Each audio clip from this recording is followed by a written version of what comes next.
Assalamualaikum warahmatullahi wabarakatuh. Kali ini aku akan menjelaskan analis kasus.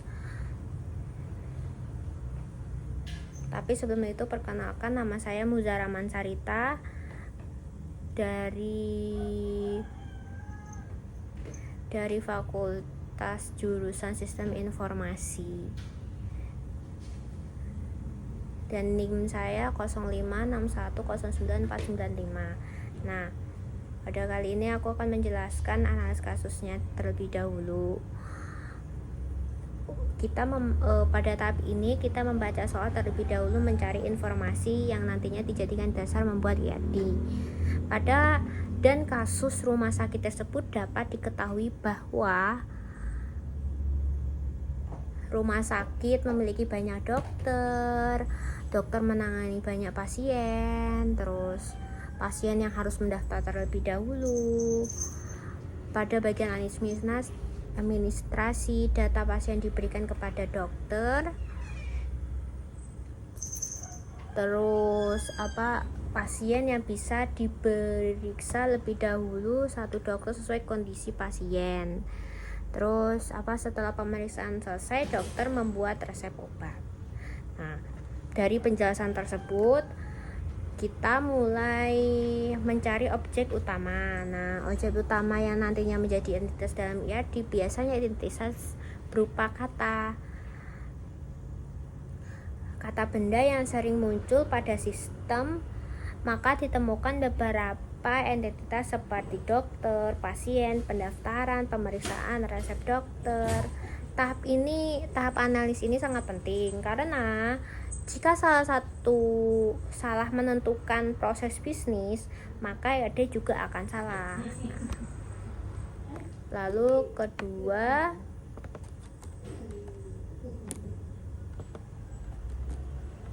menentukan identitas dan atribut. Jadi setelah mengetahui objek utama pada sistem, langkah berikut adalah menentukan identitas beserta atributnya. Atributnya itu adalah ID dokter, PK, kode unik primary key, terus nama dokter, terus spesialis, no telepon. Lalu identitas pasien, ID pasien, kode unik pasien, primary key, nama pasien, alamat, tanggal lahir, no telepon. Identitas pendaftaran, ID pendaftaran, primary key, tanggal daftar sama pasien, ID pasien. Identitas pemeriksaan digunakan untuk mencatat proses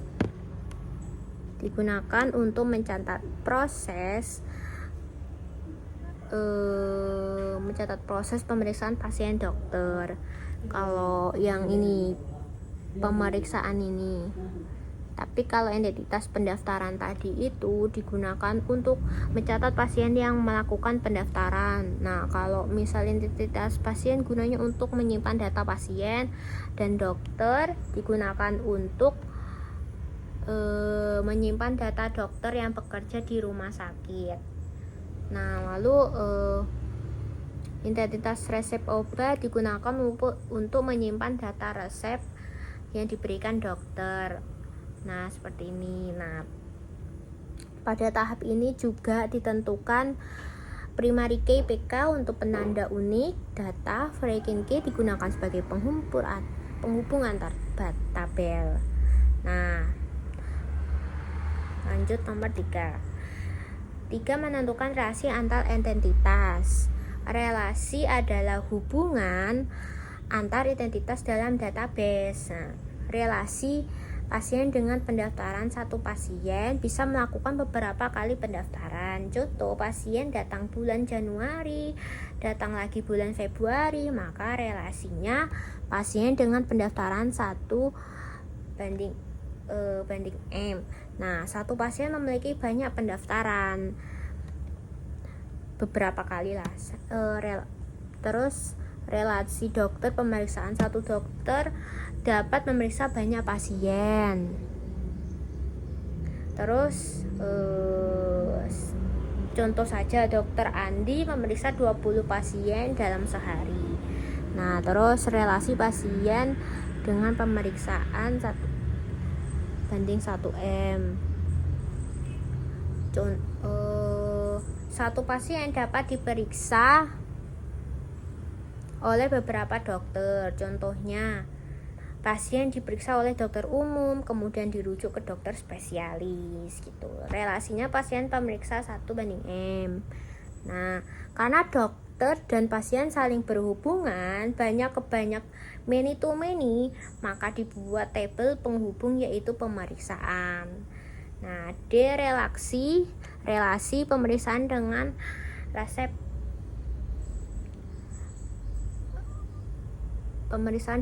obat 1:M. Satu pemeriksaan dapat menghasilkan beberapa resep obat. Contohnya, dokter memberikan 3 jenis obat sekaligus, relasinya yaitu. Lalu nomor 4, bentuk EED sederhana.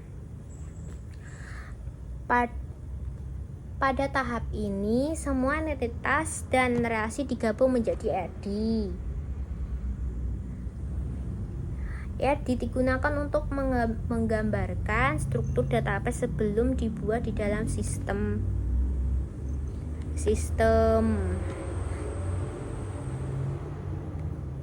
Isi EED terdiri dari identitas, atribut, relasi, dan kardinalitas. Pasien terhubung dengan pendaftaran. Lalu pasien dan dokter terhubung melalui pemeriksaan terhubung dengan resep dokter, dan tujuan EED adalah mempermudah perencanaan database dan memahami alur sistem rumah sakit. Seperti itu, teman-teman. Nah, ini gambar EED dalam sistem rumah sakit. Nah,